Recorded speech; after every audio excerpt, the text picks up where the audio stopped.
ఓం సాయిరామ్ సమర్థ సద్గురు సాయినాథ్ మహారాజ్ కీ జై. మన సాయి బిడ్డలందరికీ నమస్కారం అండి. అందరూ కూడా సుఖంగా సంతోషంగా ఎప్పుడు కూడా ఆయురారోగ్యాలతో అష్టైశ్వర్యాలతో ఉండాలి అని చెప్పి మనస్ఫూర్తిగా బాబావారిని కోరుకుంటూ ఆ సాయినాథుని కృపా కరుణా కటాక్షం మనందరిపైన నిండుగా మెండుగా ఉండాలి అని మనస్ఫూర్తిగా బాబావారిని వేడుకుంటూ సాయినాథుని పాదపద్మంకి ఒక్కసారి నమస్కరించుకుని వీడియోలోకి అయితే వెళ్ళిపోదాం. ఈరోజు సాయినాథుని సందేశం ఏంటి అంటే కనుక, తల్లి నీ సాయిని తాకమ్మ, వెంటనే నీ జీవిత చక్రం అనేది తిరిగిపోతుంది. అంత మాత్రమే కాదు, నీ జాతకం అనేది తలక్రిందులుగా మారిపోతుంది అని చెప్పి ఏదో ఒక తెలియని సందేశాన్ని అయితే ఈరోజు సాయినాథుడు మనకు అందించడానికైతే మన ముందుకైతే వచ్చేసారు. మరి సాయినాథుడు అందించే సందేశం ఏంటో సాయినాథుని మాటల్లోనే మనం తెలుసుకుందాం. అంత మాత్రమే కాదు, ముందుగా సందేశం వినే ముందు ఎవరికైతే సాయినాథుడు అంటే నమ్మకం ఉందో, ఇష్టం ఉందో, గౌరవం ఉందో వారందరూ కూడా ఆ వీడియోకి ఒక చిన్న లైక్ అయితే ఇవ్వడం మాత్రం అస్సలు మర్చిపోవద్దండి. మొదటిసారిగా సాయిబాబా సన్నిధి ఛానల్లోకి వచ్చారా, ప్లీజ్ అండి సబ్స్క్రైబ్ చేసుకోవడం కూడా మర్చిపోవద్దు. అలాగే మీకు వీడియో నచ్చినట్లయితే మరికొంతమంది సాయి బిడ్డలకు షేర్ చేయండి. అంత మాత్రమే కాదు, ఇక్కడ కామెంట్ సెక్షన్లో ఓం సాయిరామ్ అని చెప్పి కామెంట్ పెట్టి వీడియో చూడడం అయితే మొదలు పెట్టండి. మరి సాయినాథుని సందేశం మనందరం కూడా 100కి 1000% నమ్మకంతో కనెక్ట్ అయితే కనుక ఒక అద్భుతమైనటువంటి ఆనందకరమైనటువంటి మార్పు అనేది కలుగుతుంది. నమ్మకంతో బాబావారి వీడియోస్ అది చూడడం వల్ల మన జీవితంలో మనకున్నటువంటి కష్టాలన్నిటినీ కూడా దూరం చేసుకోగలుగుతాం. ఇక ఇప్పుడు సాయినాథుని సందేశం ఏంటో సాయినాథుని మాటల్లోనే తెలుసుకుందాం.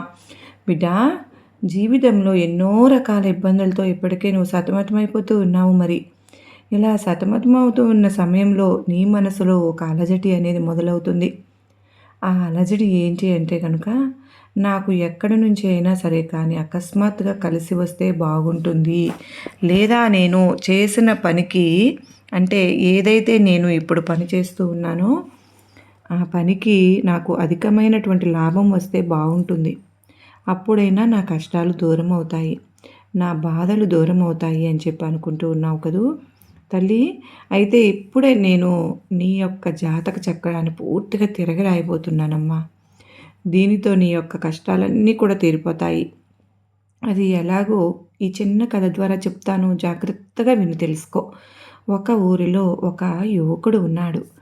ఆ యువకుడు ఏమని అనుకుంటాడు అంటే, చిన్న వయసులోనే నాకు తల్లిదండ్రులు దూరమైపోయారు, ఇక నాకు కావలసిన ధనం కూడా నా దగ్గర లేదు, ఏదో ఒకటి చేసుకుంటూ ఉంటే 4 వేళ్ళు కడుపులోకి పోతూ ఉన్నాయి, అంతేకాని నేను సొమ్మును పొదుపు చేసుకుందాము అంటే ఏ రోజు కూడా నాకు అధిక మొత్తంలో లాభాలు వచ్చిందే లేదు. ఇలా చిన్నప్పటి నుంచి నేను బాధలు అనుభవిస్తూ పడుతూనే ఉన్నాను. అసలు నా సమస్యలకు పరిష్కారమే లేదా అని చెప్పి అనుకుని ఆ యువకుడు తన యొక్క పనికి ఒక అరణ్యానికి వెళ్తూ ఉన్నప్పుడు దారిలో ఒక పెద్ద ఆయన, అంటే ఒక వయసులో బాగా ఎక్కువ వయసు ఉన్నాయని అనమాట, ఒక ముసలాయన కనిపిస్తారు. ఆ ముసలాయన 3 మూటలను పట్టుకుంటాడు. ఆ 3 మూటలను మోయలేక ఎంతో అవస్థపడుతూ ఉంటాడు. ఇక ఆ ముసలాయనకు ఈ యువకుడు కనిపించిన వెంటనే, నాయనా, నువ్వు చూస్తూ ఉంటే చాలా చిన్న పిల్లవాడిలాగా ఉన్నావు, నీకు ఓపిక కూడా ఎక్కువగానే ఉంటుంది, మరి నేను పక్క ఊరికి వెళ్ళాలి అని అనుకుంటున్నాను, కానీ నాకు వయసు అయిపోవడం వల్ల నా శరీరం అనేది ఇందుకు సహకరించకుండా అయిపోయింది. ఈ 3 మూటలను నేను మోయలేకపోతూ ఉన్నాను కనుక నీకు ఒక మూట ఇస్తాను నాయనా, కొంచెం నన్ను పక్క ఊరికి చేరిస్తే చాలు, నీ పని అనేది ముగిసిపోతుంది, ఊరికినే నాకు ఏమీ చేయొద్దు నాయనా, నువ్వు నన్ను పక్క ఊరికి గనక చేరిస్తే 3 బంగారు నాణాలు నీకు ఇస్తాను అని చెప్పి చెప్తారు. అప్పుడు ఆ యువకుడు ఎంతో సంతోషంతో, వామ్మో, బంగారు నాణాలా, ఇక ఈ బంగారం అమ్ముకుంటే నాకు ఎంతో ధనం వస్తుంది అన్న ఆశతోటి, సరే తాత, నీ చేతిలో ఉన్న ఒక మూటను నాకు ఇవ్వు, నేను నీకు పక్క ఊరు చేర్చి నిన్ను నా బాధ్యత నేను తీర్చుకుంటాను, అంటే పక్క ఊరిలో నేను వదిలిపెట్టి నా యొక్క బాధ్యతను తీర్చుకుంటాను, అప్పుడు నువ్వు నాకు 3 బంగారు నాణాలు ఇద్దురు కానీ అని చెప్పి ఒప్పందం చేసుకుంటే, అప్పుడు ఆ పెద్ద ఆయన యువకుడికి ఒక మూటను తీసుకుని ఇస్తాడు. అంటే ఆ మూటను తీసుకుని ఇక ఇద్దరు కూడా కలిసి మాట్లాడుకుంటూ అరణ్యంలోకి నడుచుకుంటూ వెళ్తారు. కొంచెం దూరం వెళ్ళిన తర్వాత యువకుడు ఆ పెద్దాయన్ని అడుగుతాడు, తాత, ఈ మూటలో ఏముంది? ఇంత బరువుగా ఉంది. అసలు ఇందులో ఏం పెట్టారు? అని చెప్పి అడుగుతాడు. అప్పుడు ఆ పెద్దాయన, అందులో ఇత్తడి నాణేలు ఉన్నాయి నాయనా. ఆ ఇత్తడి నాణేలు ఉండడం చేత ఆ మూట అనేది చాలా ఎక్కువ బరువుగా ఉంది. కనుక నేను మోయలేక ఆ మూటను నీకు ఇచ్చాను అని చెప్పి అంటాడు. ఇక ఆ యువకుడు మనసులో ఆలోచించుకుంటూ వెళ్తాడన్నమాట. ఇందులో ఇత్తడి నాణేలు ఉన్నాయి అంటే ఈ పెద్దాయన ఏదైనా ఒక వ్యాపారాన్ని చేయడానికి వెళ్తూ ఉన్నాడేమో! లేదంటే అతనికి అంతకుముందే ఏమైనా సరే ఇత్తడి వ్యాపారాలు ఏమైనా ఉన్నాయేమో! ఆ వ్యాపార స్థలం అనేది పక్కా ఊర్లో ఉందేమో! కనుకనే ఈ మూటలు తీసుకుని అక్కడికి వెళ్తూ ఉన్నారు అని చెప్పి అనుకుని, సరేలే నాకెందుకు ఇవన్నీ, ఏది ఎలా అయితే దీన్ని పక్కన పెట్టి ఊర్లో చెప్పడం, చేర్చడం మాత్రమే కదా నా బాధ్యత. నా బాధ్యతను ముగించుకుంటే నాకు 3 బంగారు నాణేలు వస్తాయి అని చెప్పి అన్ని మూటలు పక్కన పెట్టి మూటను తీసుకుని వెళ్తారన్నమాట. ఇక ఆ మూటను కొంచెం దూరం అరణ్యంలోకి తీసుకుని వెళ్ళిన తర్వాత అరణ్య మార్గంలో ఒక పెద్ద నది అనేది అడ్డం వస్తుంది. ఆ నదిని దాటితేనే మళ్ళీ మరొక అరణ్యంలోకి వెళ్ళి ఆ అరణ్య మార్గంలో నుంచి కూడా పక్క ఊర్లోకి వెళ్ళగలుగుతారనమాట. ఇక ఆ నది అనేది కొంచెం నడుము వరకు లోతు ఉంటుంది. ఇక ఆ యువకుడు వయసులో ఉండడం చేత అతనికి అది పెద్ద కష్టం అనిపించలేదు. కానీ గబగబా అతను ఆ మూటను తీసుకుని నదిలోకి ఫాస్ట్గా నడుచుకుంటూ వెళ్తూ ఉంటాడు. కానీ పెద్దాయన కదా కొంచెం కష్టంగా అనిపిస్తుంది. నాయనా, నువ్వు ఈ రెండవ మూటని కూడా పట్టుకుంటావా? ఎందుకు అనంటే నేను ఈ 2 మూటలను తీసుకుని ఈ నదిని దాటలేనేమో, దాటలేకపోతూ ఉన్నాను. ఎంతో కష్టంగా ఉంది నాకు. నా శరీరం అందుకు సహకరించడం లేదు నాయనా అని చెప్పి అంటారు. అప్పుడు ఆ యువకుడు సరేనని చెప్పి అంటాడు, నాయనా, ఊరికి ఏమీ అవసరం లేదులే. ఈ రెండవ మూటను కూడా నువ్వు పక్క ఊరికి గనక చేర్చగలిగితే, అంటే నీకు ఇచ్చిన మొదటి మూటతో పాటుగా ఈ రెండవ మూటను కూడా నువ్వు పట్టుకుని పక్క ఊరి వరకు గనక నాకు సహాయం చేస్తే మరో 3 బంగారు నాణేలు ఇస్తాను అని చెప్పి అంటారు. ఇక ఆ మాట విన్న తర్వాత ఆ యువకునికి చాలా సంతోషం కలుగుతుంది. ఇక వెంటనే ఆ పెద్దాయన చేతిలో అతను ఇచ్చిన మూటను తీసుకుంటాడు. ఇక కొంచెం దూరం అంటే ఆ నదిని దాటి అరణ్యంలోకి వెళ్ళి కొంచెం దూరం వెళ్ళగానే పెద్దాయన, ఈ రెండవ మూట కూడా కొంచెం బరువుగానే అనిపిస్తూ ఉంది, మరి ఈ రెండవ మూటలో ఏమున్నాయి మరి అని చెప్పి అడుగుతారు. నాయనా, ఆ రెండవ మూటలో వెండి నాణేలు ఉన్నాయి కనుక ఆ ఇత్తడి వాటి తరువాత బరువుగా అనిపించింది. ఈ వెండి మూట కనుక ఇది జాగ్రత్తగా పట్టుకో నాయనా అని చెప్పి చెప్తారన్నమాట. ఇక యువకునికి మరొక ఆలోచనతో పాటుగా కొంచెం ఆశ కూడా కలుగుతుంది. ఈ పెద్దాయన ఇంత ధనాన్ని, అంటే ఆ ఇత్తడి నాణేలను ఇంత మొండి అంటే ఇంత వెండి నాణేలను ఇక్కడి నుంచి తీసుకుని వెళ్తున్నారు కదా, ఇతను ఏమైనా దొంగతనం చేసి ఆ నాణేలను మూటలు కట్టుకుని ఊరు దాటి వెళ్ళిపోతూ ఉన్నాడా ఏంటి? లేకపోతే అతని యొక్క ఆస్తులు ఏమైనా అమ్ముకొని వాటిని వీటి రూపంలో పొదుపు చేసుకొని వేరే ఊరు వెళ్ళిపోతూ ఉన్నాడా? లేకపోతే ఇతనికి ఏదైనా వ్యాపారం ఉందా? సరే, ఏది ఏమైనా కానివ్వు, ఇప్పుడు గనుక ఈ అరణ్యంలో ఎవ్వరూ లేరు. మేమిద్దరం మాత్రమే ఉన్నాం కనుక చూస్తూ ఉంటే ఇతని వయసులో చాలా పెద్దాయనలాగా ఉన్నారు. ఈ 2 మూటలను తీసుకుని నేను పరిగెత్తుకుంటూ పారిపోతే ఇతను నన్ను వెంటాడి పట్టుకునే అంత శక్తి లేదు కదా ఈ పెద్దాయనకు. మరి ఇలా చేద్దామా అని చెప్పి ఆ యువకుడు ఆలోచిస్తూ ఉంటాడన్నమాట. అలా కొంచెం సేపు ఆలోచించగానే మళ్ళీ అతనే అనుకుంటాడు, ఛీ, ఏంటి, ఎందుకు నేను ఇలా ఆలోచించాను, వద్దు, తప్పు చేస్తున్నాను. ఈ పెద్దాయన పాపం ఎంత కష్టపడి ధనాన్ని సంపాదించుకుని ఉంటాడు. ఒకవేళ తను చిన్నప్పటి నుంచి పోగు చేసుకున్నటువంటి ధనం అనేది ఇప్పుడు తనకు వృద్ధాప్య వయసులో ఉపయోగపడటానికి ఎక్కడికన్నా తీసుకువెళ్ళి అక్కడ తినడానికి అంటే అక్కడే కాలం గడపడానికి తీసుకుని వెళ్తూ ఉన్నాడేమో. నేను కనుక దొంగతనం చేస్తే అది మహా పాపం అవుతుంది అని చెప్పి అనుకుని మళ్ళీ అతను అరణ్యంలో ప్రయాణాన్ని కొనసాగిస్తాడు. అయితే కొనసాగించిన తర్వాత ఇంకా కొంచెం దూరం వెళ్ళిన తర్వాత పక్క ఊరు వెళ్ళడానికి మధ్యలో ఒక పెద్ద కొండ అనేది అడ్డం వస్తుంది. ఆ కొండను గనక దాటితేనే పక్క ఊరికి చేరుకోగలుగుతారన్నమాట. ఆ కొండ చూడడానికి చాలా ఎత్తుగా ఉంటుంది. ఇక ఈ పెద్దాయనకు ఆ కొండ వంక చూడగానే భయం వేస్తుంది. నాయనా, నువ్వు ఏమీ అనుకోవద్దు. నువ్వు ఈ మూడవ మూటను కూడా తీసుకుని ఈ కొండను దాటి కనుక నన్ను పక్క ఊరిలో కనుక చేరిస్తే మొత్తంగా నీకు నేను 3 మూటల మీద కలిపి 10 బంగారు నాణేలను ఇస్తాను.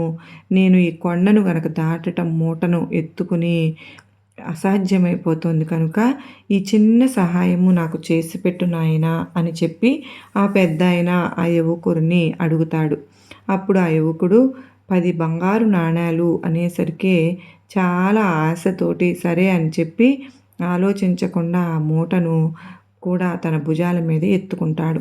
ఇక 3 మూటలను ఎత్తుకొని కొంచెం కష్టంగా ఉన్నా కూడా కానీ బంగారు నాణేలు వస్తాయి కదా అని చెప్పి ఆశతోటి మూట ఎత్తుకొని 3 మూటలను కూడా కొండపైకి ఎక్కుతూ వెళ్తాడన్నమాట.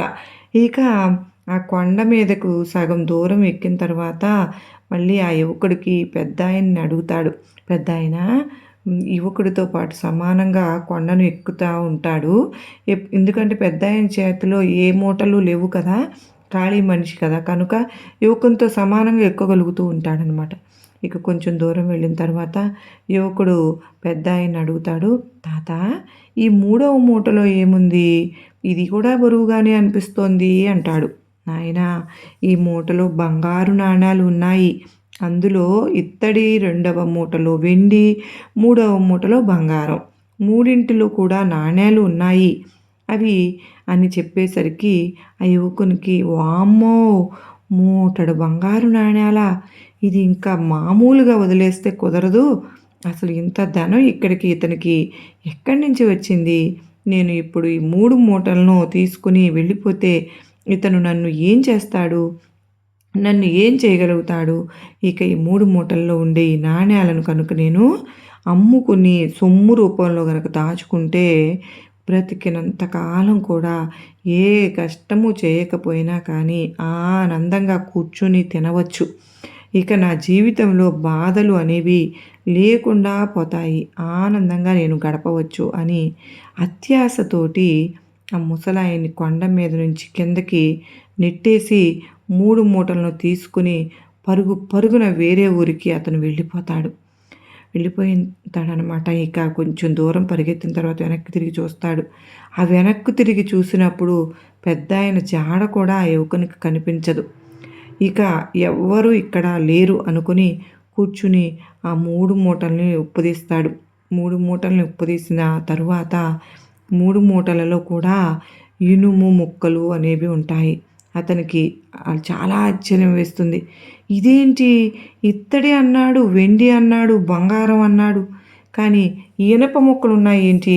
నేను ఇంత పని చేశానంటే అని చెప్పి తల బాదుకుంటూ అక్కడ ఏం చేయాలో అర్థం కాక కూర్చుని కొంచెం సేపటికి సొమ్మసిల్లి పడిపోతాడు. నిద్ర పట్టేసి నిద్రపోతాడనమాట కొంచెం సేపటికి. నేను ఎంత పని చేశానేంటి అని నిద్రలే చూసేసరికి పెద్దాయన ఆ మూటలను ముడేసుకుంటూ కనిపిస్తూ ఉంటాడు. నాయనా, నేను పరిగెత్తలేను అని చెప్పి నా వయస్సుని అలుసుగా చూసుకుని నన్ను వెనక్కి నెట్టివేశావు కదా, కొంచెం కూడా నీకు జాలి అనిపించలేదా? నేను నిన్ను నమ్మి ఈ మూటలను అప్పగించాను నీకు. నువ్వు వాటిని దొంగతనం చేసి వచ్చేసావు కదా, ఇది నీకు న్యాయమేనా అని చెప్పి అడుగుతాడన్నమాట. అప్పుడు ఆ యువకుడికి అంటే అవమానం తోటి అతను చేసిన తప్పుతోటి ఆ పెద్దాయనతో ఏమీ నోరెత్తి మాట్లాడకుండా తలదించుకుని కూర్చుంటాడు. అయితే నాయనా, నువ్వు ఇలా చేయడం నాకు చాలా సంతోషంగా ఉంది అంటాడు. అదేంటి, నేను ఇలా చేయడం మీకెందుకు సంతోషంగా ఉంది? అయినా కానీ మీరు ఇత్తడి అన్నారు, వెండి అన్నారు, బంగారు నాణేలు అన్నారు. తీరా చూస్తే ఇందులో ఇనుప ముక్కలు ఉన్నాయి. ఇంత మోసమా అని చెప్పి అంటాడు. నాయనా, నేను నీకు చూడడానికి పిచ్చివాడిలాగా కనిపిస్తూ ఉన్నానా? నేను ఆ పక్క ఊరికి మహారాజుని. నా తరువాత ఎవ్వరు కూడా నా రాజ్యాన్ని చూసుకోవడానికి లేరు. నాకు పుత్ర సంతానం లేదు. నాకు అసలు పెళ్ళే కాలేదు. కానీ నా రాజ్యం అనేది చాలా పెద్దది. నాకు డబ్బుకి గాని, ఆస్తికి గాని, సొమ్ముకు గాని, బంగారానికి గాని ఎటువంటి దిగులు లేదు. నేను పెద్ద మహారాజుని. నేను నీకు ఇది బంగారము, వెండి, ఇత్తడి అని ఎందుకు చెప్పాను అంటే, నాకు వయసైపోయింది. నా తరువాత స్వార్థం లేకుండా, ఎటువంటి ఆశ అనేది లేకుండా ప్రజలను పాలించడానికి ఒక యువరాజు నాకు కావాలి. అటువంటి నమ్మకమైన వ్యక్తి కోసం కొన్ని రోజుల నుంచి నేను వెతుకుతూ ఉన్నాను. నువ్వు కనుక ఈ యొక్క బంగారము, వెండి, ఇత్తడి మీద ఆశ లేకుండా నన్ను నా రాజ్యానికి ఆ మూటలతో గనక చేర్చగలిగినట్లయితే నేను నిన్ను మహారాజు స్థానంలో కూర్చోబెట్టేవాడిని. అంటే ఆ పక్క ఊరు రాజ్యానికి మొత్తానికి కూడా నిన్ను యువరాజుని చేసేవాడిని. ఇప్పుడు ఇటువంటి మూటలు అనేవి కొన్ని కోట్లలో నీ దగ్గర బంగారు నాణేలు అనేవి ఉండేవి. కానీ నువ్వు అత్యాశకు పోయి నన్ను మోసం చేసి పెద్ద వయసు వాడిని అన్న జాలి కూడా లేకుండా కొండ మీద నుంచి నన్ను నెట్టిపడేశావు. ఇప్పుడు నీ యొక్క జాతకం అనేది ఎలా మారుతుంది? ఇంత అత్యాశ నీకు ఉన్నప్పుడు నువ్వు కనుక నన్ను పక్క ఊరికి చేర్చినట్లయితే నీ జాతక చక్రమే మారిపోయి ఒక యువరాజు స్థానంలో నువ్వు ఉండేవాడివి. కానీ ఇప్పుడు నీకు ఆ అర్హత అనేది లేదు అని చెప్పి ఆ యొక్క పెద్ద ఆయన అంటే ఆ మహారాజు ఆ యువకునికి చెప్తారన్నమాట. అయ్యో, నేను ఎంత పెద్ద పొరపాటు చేశాను. నేను అత్యాశకు పోయి నాకు పట్టబోయే ఆ అదృష్టాన్ని నా చేతులతో నేనే నాశనం చేసేసుకున్నాను అని చెప్పి ఆ యువకుడు ఏడుస్తూ కూర్చుంటాడన్నమాట. అయితే ఇక్కడితో కథ ముగిసిపోయింది. కానీ ఈ కథ ద్వారా సాయినాథుడు మనకు చెప్పాలి అనుకుంటున్నటువంటి నీతి ఏంటి అంటే కనుక, తల్లి, అదృష్టం అనేది చెప్పకుండా నిన్ను వరిస్తుంది. ఎన్నో మార్గాల ద్వారా అది నీ దగ్గరకు వచ్చే ప్రయత్నం అనేది చేస్తుంది. కానీ వచ్చిన ప్రతిసారి కూడా నీ యొక్క అత్యాశతో కానీ, నీ యొక్క కుళ్ళుతో కానీ, నీ యొక్క ఈర్ష్యతో కానీ, నీ యొక్క స్వార్థంతో కానీ ఆ యొక్క అదృష్టాన్ని నువ్వు పక్కకు నెట్టే ప్రయత్నం చేస్తే గనుక అది నీకు పడుతున్న అదృష్టం అని చెప్పి నువ్వు గుర్తించలేకపోతున్నావు. కనుకనే ఎక్కడ వేసిన గొంగలు అక్కడే ఉన్నట్లుగా నీ యొక్క జీవితం అనేది జాతకంలో ఎటువంటి మార్పులు అనేవి రాకుండా ఉంటున్నాయి. కనుక ఇకపైన సరే కానీ ఏది ఎందుకు నీ జీవితంలో జరుగుతుంది, ఇప్పుడు జరగబోతోంది అని ఆలోచించుకుని కనుక నువ్వు ఎటువంటి స్వార్థము లేకుండా మంచి మనసుతో ముందడుగు వేస్తే గనక తప్పకుండా అదృష్టం నిన్ను వరిస్తుంది. అంత మాత్రమే కాదు, నీ యొక్క జాతక చక్రం కూడా పూర్తిగా మారిపోతుంది. కనుక ఎటువంటి స్వార్థాలు, కుళ్ళులు, కుతంత్రాలు, ఈర్ష్యలు పెట్టుకోకుండా ఒకరికి మంచి చేసే ప్రయత్నం చేస్తే కనుక నీ యొక్క జాతక చక్రం త్వరలోనే మారిపోతుంది. నీకు మహారాజయోగం అనేది పడుతుంది అని చెప్పి ఈ కథ ద్వారా మనకు సాయినాథుడు ఈ విధంగా మనకు ఒక చక్కటి సందేశాన్ని అందించారండి. ఈ యొక్క కథ అనేది మనకు వినడానికి ఎలా అనిపించింది? కానీ మన జీవితంలో మన చేతులతోనే మనకు పడుతున్నటువంటి అదృష్టం, కష్టాన్ని మనమే దూరం చేసుకుంటున్నాము అని చెప్పి సాయినాథుడు మనకు నేరుగా తెలిపారు కదా. మరి మన జీవితంలో ఏం జరుగుతుందో తెలుసుకుని దానికి తగినట్లుగా మనం గనక సరైన అడుగు గనక వేస్తే మన యొక్క కష్టాలు తొలగిపోయి జీవితంలో మనకు మహా అదృష్టం అనేది పడుతుంది అని చెప్పి మనకు సందేశాన్ని అందించారు. మరి ఈ సందేశం మీకు అందరికీ నచ్చింది అనిపిస్తే ఓ చిన్న లైక్ అయితే ఇవ్వండి. ఫ్రెండ్స్, మళ్ళీ మొదటిసారి మన సాయిబాబా సన్నిధి ఛానల్లోకి వచ్చినారా? ప్లీజ్ అండి, సబ్స్క్రైబ్ చేసుకొని సపోర్ట్ చేయండి. మరో చక్కని సాయినాథుని సందేశంతో మరలా కలుసుకుందామండి తప్పకుండా. అంతవరకు కూడా సాయినాథుని ఆశీస్సులు మనందరిపైన ఉండాలని చెప్పి మనస్ఫూర్తిగా కోరుకుంటూ ఉన్నాను. మనందరికీ కూడా సాయినాథుని అష్టైశ్వర్య ఆయురారోగ్యాలను ప్రసాదించాలని బాబావారిని నేను కూడా మనస్ఫూర్తిగా కోరుకుంటూ ఉన్నాను. మన సాయి బిడ్డలందరికీ నేను ఒక గుడ్ న్యూస్ అనేది తెలియజేయాలని అనుకుంటూ ఉన్నానండి. నిజంగా ఎస్టర్డే ఒక ప్రకటన అయితే వచ్చింది. బాబావారి మీద అసత్య ప్రచారాలు చేస్తున్న వారందరికీ ధీటుగా ఒక సమాధానం అనేది వచ్చింది. దానికి నాకు ఎంతో సంతోషంగా అనిపించింది. ఒక మంచి అంటే అత్యంత ఈ ప్రణాళిక ప్రకారంగా వాళ్ళు చేస్తూ ఉన్న దుర్భాషలాడుతూ ఉన్న వారికి ఇంక చెక్ పెట్టేసినట్టే అనుకుంటున్నాం. ఎందుకంటే ఇక నిన్న బీజేపీ గాని అందరూ కూడా చాలా మంచిగా రెస్పాండ్ ఇచ్చి ప్రతి ఒక్కరికి కూడా ఒక క్లారిటీ అనేది ఇచ్చేశారు. బాబావారు అసలు ఏంటి? బాబావారి తత్వం ఏంటి? సాయినాథుడు భగవంతుడిని భగవంతుడే స్వయంగా భూమిపైకి వచ్చి నడయాడిన పరబ్రహ్మ స్వరూపము అని చెప్పి మనందరికీ తెలుసు.